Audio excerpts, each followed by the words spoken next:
નમસ્કાર વિદ્યાર્થી મિત્રો, હું જસાણી સર આપ સૌનું જસાણી એજ્યુકેશનમાં હાર્દિક સ્વાગત કરું છું. આપણો જે લાસ્ટ લેક્ચર હતો કુલંબીય બળ, એ કુલંબીય બળનું આપણે સદિશ સ્વરૂપ પૂરું કર્યું અને હવે અદિશ સ્વરૂપ પૂરું કર્યું. હવે આપણે સદિશ સ્વરૂપ સમજવાનું છે. એટલે જે તમારા ટેક્સ્ટ બુકની અંદર ટોપિક 1.5 એને જ આપણે આગળ ધપાવીએ. ઘણાના મનમાં પ્રશ્ન થાય કે ભાઈ 2 લેક્ચર શું કામ કર્યા? તો કે સાયકોલોજીકલ ફિઝિક્સ વધીને 40 મિનિટથી વધારે યાદ રહેતું નથી. એટલે પહેલું જ્યારે આપણે કુલંબીય બળ જોયું, એ કુલંબીય બળમાં એમ કહેવાય કે અદિશ સ્વરૂપના તમામ ટોપિક જોઈ લીધા કે એ વિદ્યુત ભાર બિંદુવત અને સ્થિર હોય. બંને વિદ્યુત ભાર શૂન્ય અવકાશમાં હોય તો શું થાય? માધ્યમમાં લઈ આવો તો શું થાય? બે વિદ્યુત ભાર વચ્ચેનું અંતર અડધું કરો તો શું થાય? બે વિદ્યુત ભારના મૂલ્ય અડધા કરો તો શું થાય? વિદ્યુત ભારનું મૂલ્ય પણ અડધું કરો અને વિદ્યુત ભારનું અંતર પણ અડધું કરો તો શું થાય? અને સાથોસાથ આપણે સ્વાધ્યાયનો 1.1 એક્ઝામ્પલ આપણે પૂર્ણ કર્યો. હવે આપણે જોઈએ કુલંબીય બળનું સદિશ સ્વરૂપ. ક્વેશ્ચન આવો પૂછે અને ઘણી બધી વાર પૂછાઈ ગયો છે. કુલંબીય બળ નું સદિશ સ્વરૂપ સમજાવો. તો કુલંબીય બળ માટેનો જે નિયમ હતો એ તો એનો જ છે. કુલંબીય બળ માટેનો નિયમ હતો એનો જ છે. અહીંયા તમારે કુલંબીય બળનો નિયમ આવે જે તમને આવડે છે કે બે બિંદુવત અને સ્થિર વિદ્યુત ભાર વચ્ચે લાગતું બળ એ બે વિદ્યુત ભારના ગુણાકારના સમપ્રમાણમાં અને તેમની વચ્ચેના અંતરના વર્ગના વ્યસ્ત પ્રમાણમાં હોય છે. અહીંયા વારંવાર ક્વેશ્ચન પૂછ્યો છે કે ભાઈ આ બંને વિદ્યુત ભાર વચ્ચે લાગતું બળ ક્યાં હોય? તો કે બે વિદ્યુત ભારને જોડતી રેખા પર હોય. હવે સદિશ સ્વરૂપ છે. સદિશ સ્વરૂપ માટે બંને વિદ્યુત ભાર ક્યાં છે એનું મારે સ્થાન નક્કી કરવું પડે. તો પહેલા મારે સમતલ બતાવવું પડે. આ સમતલ છે. સમતલ કોને કહેવાય? ઓછામાં ઓછા 3 અસમરેખ બિંદુ વડે સમતલની રચના થઈ શકે. સમતલની રચના થઈ શકે x અને y. અહીંયા તમારું સંદર્ભ બિંદુ કહેતા તમે એને ઉદ્ગમ બિંદુ કહો છો. પહેલો જે વિદ્યુત ભાર છે એ xy સમતલમાં છે. આ Q1 આ વિદ્યુત ભાર ક્યાં છે? XY સમતલમાં. હવે XY સમતલમાં ક્યાં છે? તો કે એના માટે તમારે સ્થાન સદિશનો ઉપયોગ કરવો પડે. સ્થાન સદિશ એટલે કોઈ પણ ઘટકને ઉદ્ગમ બિંદુ સાથે જોડતા સદિશને તેનું સ્થાન સદિશ કહેવામાં આવે છે. એનો મતલબ એ થયો કે આ Q1 x બાજુ ક્યાં છે, y બાજુ ક્યાં છે, એટલે અહીંયા ચોક્કસ એનું નિશ્ચિત સ્થાન મળી જાય. આવી જ રીતે આ Q2 તો એનો જે સ્થાન સદિશ છે એ સ્થાન સદિશ R2 થાય. સ્થાન સદિશ R2 થાય. હવે R1 અને R2 એ તમારા સ્થાન સદિશ છે. મારે જે જોઈએ છે એ આ બંને વિદ્યુત ભારને વચ્ચેનું અંતર, આ વચ્ચેનું અંતર જેને હું ડેલ્ટા R કહીશ. જેને હું ડેલ્ટા R કહીશ. કારણ કે નિયમની અંદર શું આવ્યું? બે વિદ્યુત ભારના ગુણાકારના સમપ્રમાણમાં ને તેમની વચ્ચેના અંતરના વર્ગના વ્યસ્ત પ્રમાણમાં છે. તો આ એમની વચ્ચેનું અંતર છે. R1 અને R2 એ તો ખાલી સ્થાન સદિશ છે. સાથોસાથ આ એમને જોડતી રેખા છે. આ એમને જોડતી રેખા છે. આના પર ક્યાંક બળ હશે, આના પર ક્યાંક બળ હશે. આના માટે આપણે જોયું કે જો આ એરો તમે આમ મારો, બંને વિદ્યુત ભારનો ગુણાકાર 0 કરતા વધારે થતો હોય, કહેતા અપાકર્ષણ બળ હોય, તો આવું લખાય F21. હવે ઉપર સદિશની નિશાની કરવી ફરજિયાત થઈ ગઈ. અહીંયા આવશે F12. આ મેં અપાકર્ષણ બળ બતાવ્યું છે. જેના પર બળ લાગે એ પહેલા ને જેના વડે બળ લાગે એ પછી. જો તમારે આકર્ષી બળ બતાવવું હોય તો આ 2 નંબરના વિદ્યુત ભાર પર 1 નંબરનો વિદ્યુત ભાર બળ લગાડે તો એ અંદર તરફ આવે. આમાં પણ એ અંદર તરફ આવશે. તો અહીંયા થોડી સ્પષ્ટતા કરી દઈએ કે આ જે છે મેં બ્લેક પેનથી લખ્યું છે અને આ 1 2 એના માટેની શરત છે Q1 Q2 લેસ ધેન 0 કે ત્યાં એક પ્લસ હશે ને એક માઇનસ હશે. આ બ્લુ કલરથી જે મેં બતાવ્યું છે અપાકર્ષી છે F21 અને F12 એના માટેની કન્ડિશન થઈ Q1 Q2 ગ્રેટર ધેન 0. બંને કા પ્લસ હશે ને કા બંને માઇનસ હશે તો અપાકર્ષી થઈ શકે, અપાકર્ષી થઈ શકે. હવે પહેલા મારે ડેલ્ટા આર ની કન્ડિશન જોવાની છે. લખતા પહેલા ડેલ્ટા આર એટલે બાદબાકી થાય, બાદબાકી થાય એટલે R2 માઇનસ R1 આવે, આવું આવી શકે, અથવા R1 માઇનસ R2 થઈ શકે. આના માટે આપણે શબ્દ પકડાયો કે જેના પર બળ લાગે એ પહેલા, જેના વડે બળ લાગે એ પછી, જેના વડે બળ લાગે એ પછી. જોઈએ અહીંથી દેખાશે આપણને, જોઈએ. પહેલા હું આમ લખું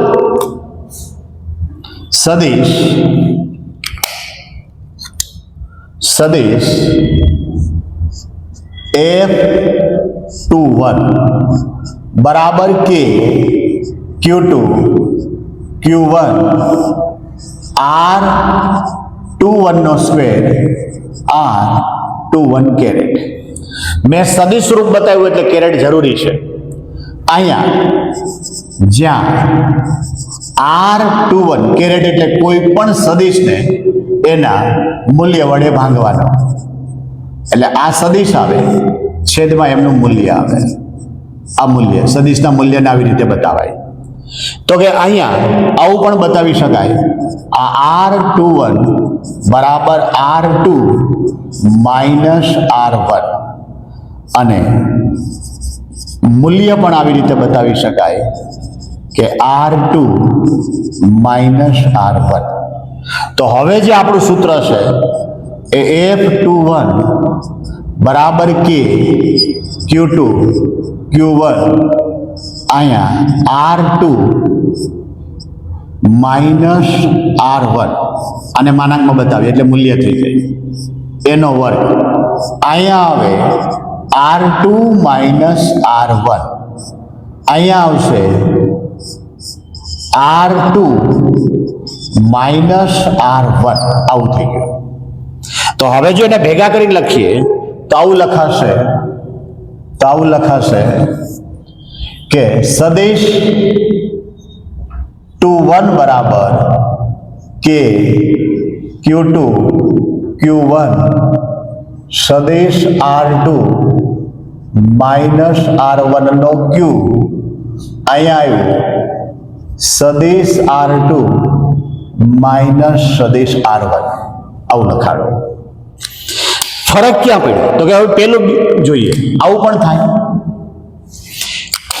F12 તો શું લખું? સીધું હવે લખી શકાય, અથવા 12 આનું ગુજરાતી થાય એક નંબરના વિદ્યુત ભાર પર બે નંબરના વિદ્યુત ભારે બળ લગાવી.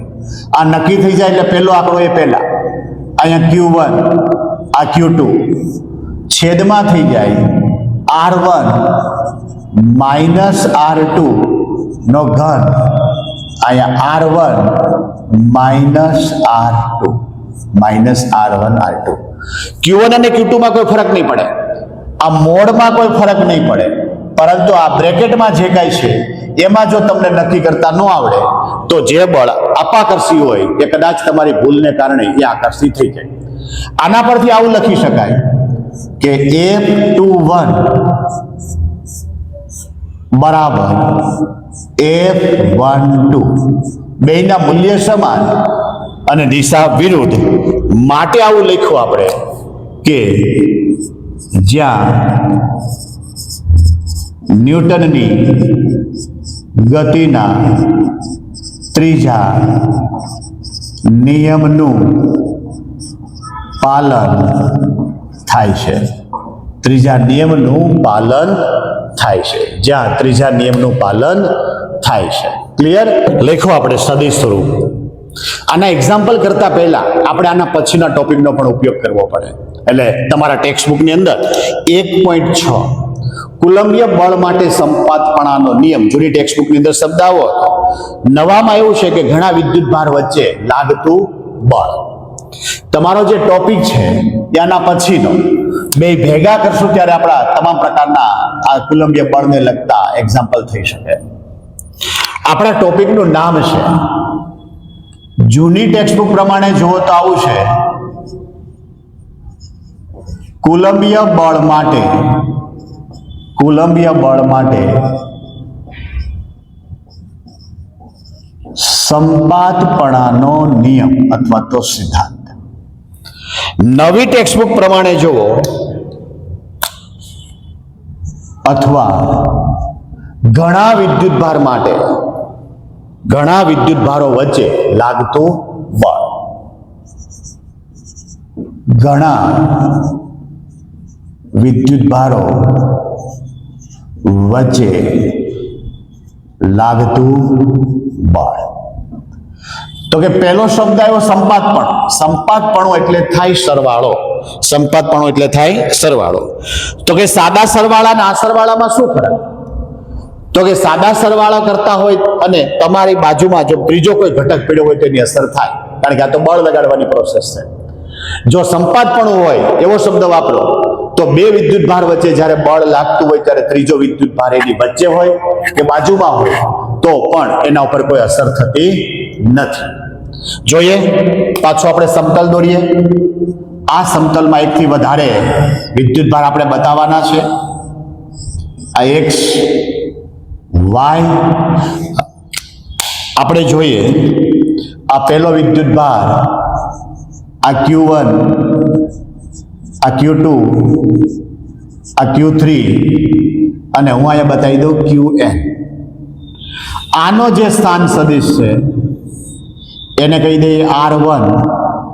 આનો જે સ્થાન સદિશ છે એ R2. આનો જે સ્થાન સદિશ છે એ R3. આનો જે સ્થાન સદિશ છે એ Rn. વચ્ચે અહીંયા ડોટેડ બતાવી દો એટલે ચાલે. તો કઈ ધારવાનું છે. ધારો કે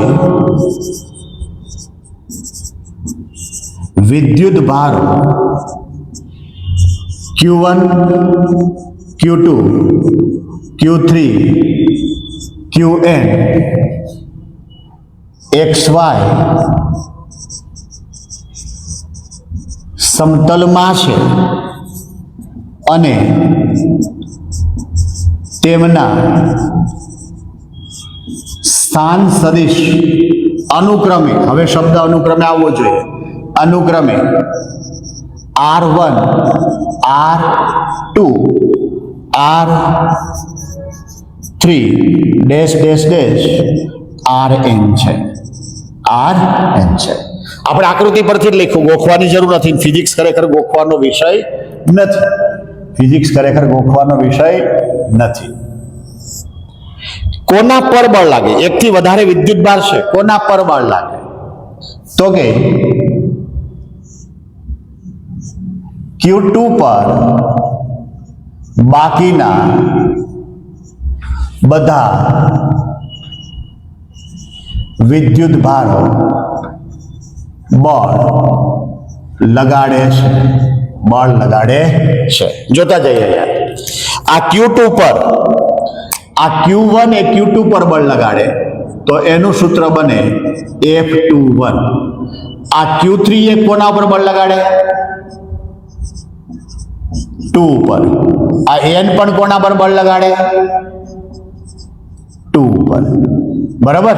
હવે જુઓ, Q2 અને Qn વચ્ચે Q3 છે, અનેક વિદ્યુત ભાર છે, છતાં આ બે વચ્ચે જ્યારે બળ લાગતું હોય ત્યારે વચ્ચે રહેલા વિદ્યુત ભાર કોઈ દખલગીરી કરતા નથી. જોઈએ આપણે.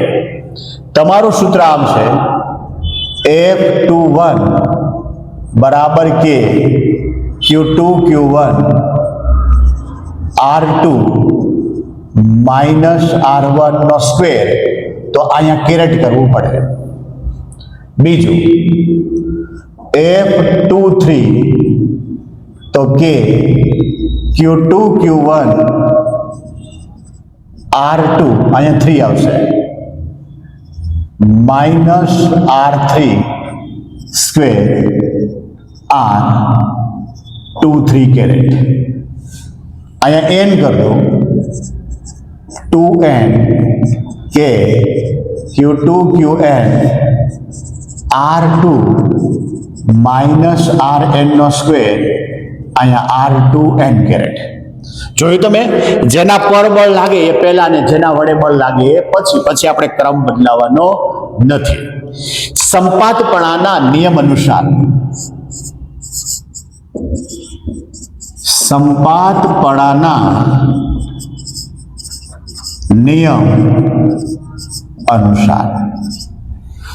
આપણે કુલ બળ જોઈએ છે, તો સદિશ F બરાબર સદિશ F21 પ્લસ સદિશ F23 પ્લસ સદિશ F2n.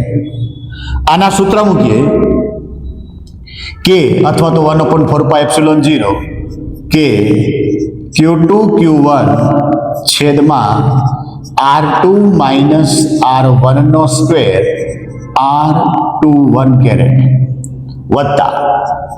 વત્તા કે Q2 Q3 છેદમાં R2 minus R3 square R23 caret plus કે Q2 Qn છેદમાં R2 minus Rn square R2n caret. જોઈએ અહીંયા મારે સરવાળો કરવો છે, એ સરવાળો સિગ્મામાં જાય. સરવાળો આવી રીતે કરાશે, સિગ્મા. સદિશ F બરાબર સિગ્મા કે Q2 Qi અહીંયા આવશે R2 minus Ri square R2i caret. હવે તમારે સિગ્માની અંદર લિમિટ બતાવવી પડે, તો કે લિમિટ તમે આવું લખો, I બરાબર 1 થી n. એમાં કોણ નથી લીધું મેં? Not equal to 2. મારે જે આંકડો બદલાવાનો છે એ 1 છે, 3 છે, 4 છે, n સુધી છે. એટલે અહીંયા I ની કિંમત લીધી 1 થી n. એમાં કોને નથી બતાવવાના? 2 ને બતાવવાના નથી. તમારા સંપાતપણા પ્રમાણે આવું સૂત્ર થાય. બીજું સૂત્ર જો લખવું હોય તો આવું લખાય, આ F આ સિગ્મા તો હોય જ, જેમાં I પણ હશે, 1 થી n હશે, I નોટ ઇક્વલ ટુ 2 હશે, અહીંયા K Q2 Qi આ R2 માઇનસ Ri નો Q R2 minus Ri. Clear? અહીંયા તમારે 2 થી વધારે વિદ્યુત ભાર કહેતા ઘણા બધા વિદ્યુત ભાર વચ્ચે લાગતું બળ, કુલંબીય બળનું અદિશ સ્વરૂપ અને સદિશ સ્વરૂપ બંને આપણે સમજ્યા. એમાંથી આપણે સદિશ સ્વરૂપનો ઉપયોગ ઘણા બધા વિદ્યુત ભાર માટે લાગતા બળ વડે પણ કર્યું. તો આ એક પ્રકારનો એક્ઝામ્પલ લખ્યો છે, ઘણી બધી વાર પૂછાઈ ગયો, અથવા તો આ ટાઈપના ઘણા બધા MCQ કે દાખલા પૂછાઈ શકે. 8 માઇક્રોકુલમ અને -2 માઇક્રોકુલમ જેટલો વિદ્યુત ભાર. તો પહેલો એ પ્રશ્ન એ થવો જોઈએ કે બંને વિદ્યુત ભાર સજાતીય છે કે વિજાતીય? તો કે વિજાતીય. એક ધન છે ને એક ઋણ છે.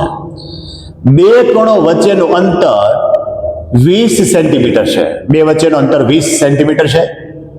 જો કોઈ ત્રીજો વિદ્યુત ભાર એટલે છેલ્લે જે આપણે થિયરી લખી કે ઘણા બધા વિદ્યુત ભાર, એમાં ત્યાં ત્રીજો વિદ્યુત ભાર એટલે 2 થી વધારે ક્યાં બિંદુએ મૂકીએ તો તેના પર લાગતું પરિણામી બળ શૂન્ય થાય. હવે પરિણામી બળ શૂન્ય થવા માટે હંમેશા બે બળના મૂલ્ય સમાન થવા જોઈએ. બે બળના મૂલ્ય સમાન થવા જોઈએ અને દિશા વિરુદ્ધ થવી જોઈએ. તો કે આપણી પાસે અપાકર્ષી બળ હોય તોય દિશા વિરુદ્ધ છે અને આકર્ષી બળ હોય તો પણ દિશા વિરુદ્ધ છે. તો અહીંયા બંને અપાકર્ષી બળ છે. આપણે આકૃતિ દોરીને જોઈ લઈએ. આ જે છે તમારો એ Q1 છે, અહીંયા જે કઈ છે એ તમારો Q2 છે. આ બે વચ્ચેનું જે અંતર છે એ અંતર R આપ્યું છે, અંતર R આપ્યું છે. ત્રીજા વિદ્યુત ભારને ક્યાં મૂકવો છે? ત્રીજા વિદ્યુત ભારને ક્યાં મૂકો છો? તો કે આ આપણી રેખા છે, આમાં ત્રીજો વિદ્યુત ભાર મારે મૂકવો તો ત્રણ સંભાવના થાય.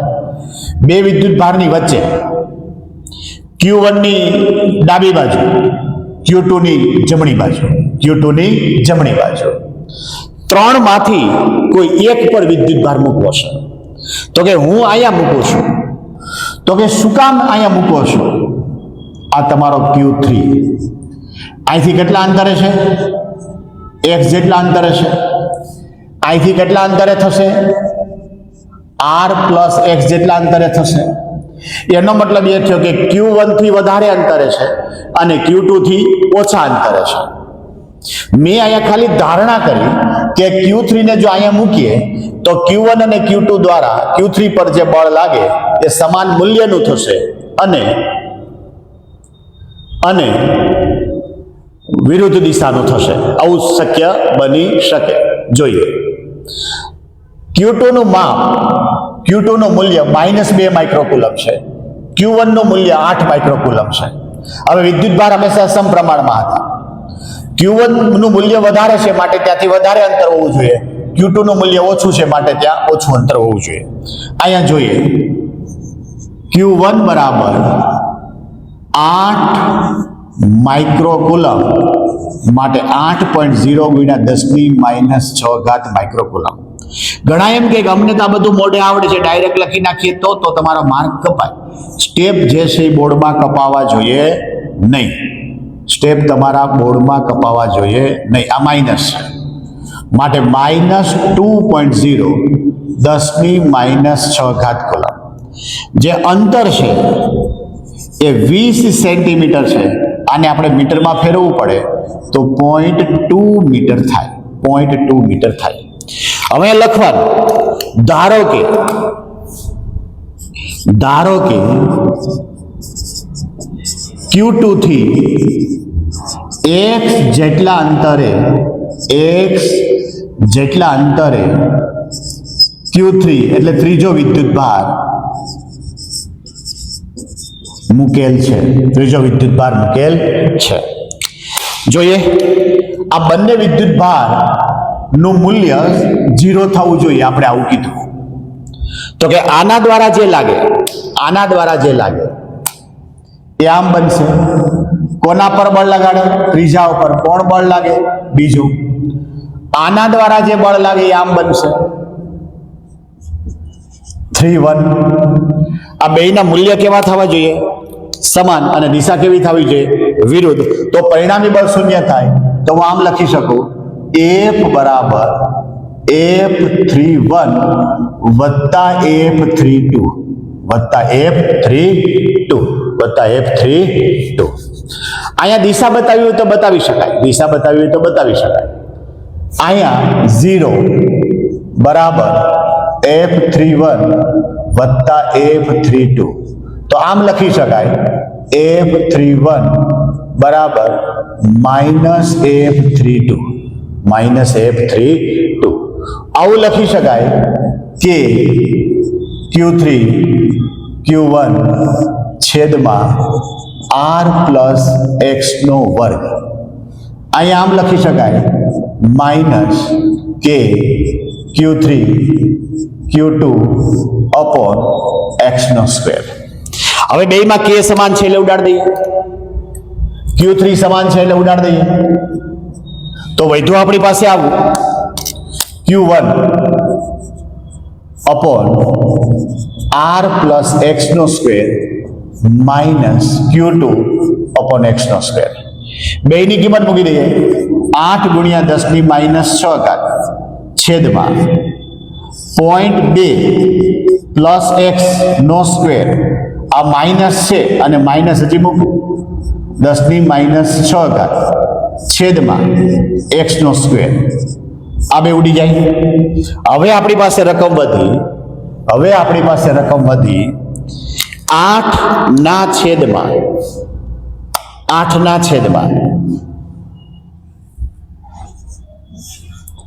0.2 પ્લસ એક્સ નો સ્ક્વેર બરાબર માઇનસ માઇનસ પ્લસ થઈ ગયું 2 એક્સ નો સ્ક્વેર, આ બે ઉડ્યા આમ, આ 4 થાય. તો હજી આને આમ લખી શકાય 4 ના છેદમાં 0.2 પ્લસ એક્સ નો સ્ક્વેર બરાબર 1 એક્સ નો સ્ક્વેર. બે બાજુ વર્ગમૂળ લેતા, બંને બાજુ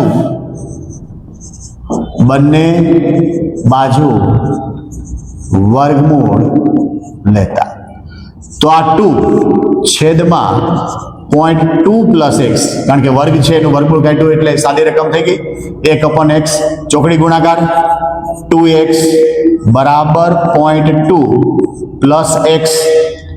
તો પેલા એક્સ ને આ બાજુ લઉં તો 2x માઇનસ એક્સ બરાબર 0.2, માટે x બરાબર 0.2 મીટર, માટે x બરાબર 20 સેન્ટીમીટર. અહીંયા તમારે સ્પષ્ટતા કરવી પડે, તમારો આન્સરમાં આવ્યો છે, અહીં લખવું પડે કે Q2 થી 20 સેન્ટીમીટર અંતરે, અથવા હવે Q1 અહીંયા છે, Q1 થશે r પ્લસ એક્સ, એટલે Q1 થી r પ્લસ એક્સ, તો એનો મતલબ એ થયો કે 20 વત્તા 20 ઇઝ ઇક્વલ ટુ 40 સેન્ટીમીટર અંતરે ત્રીજો વિદ્યુત ભાર મૂકવો પડે. હવે ઘણી વખત MCQ માં બે આન્સર, એક આન્સર આપ્યો હોય, હવે તમને આન્સર મળ્યો 20, એમાં આપ્યો હોય 40, તો જોવું પડે કે કયા વિદ્યુત ભારથી તમે x ની ધારણા કરી છે.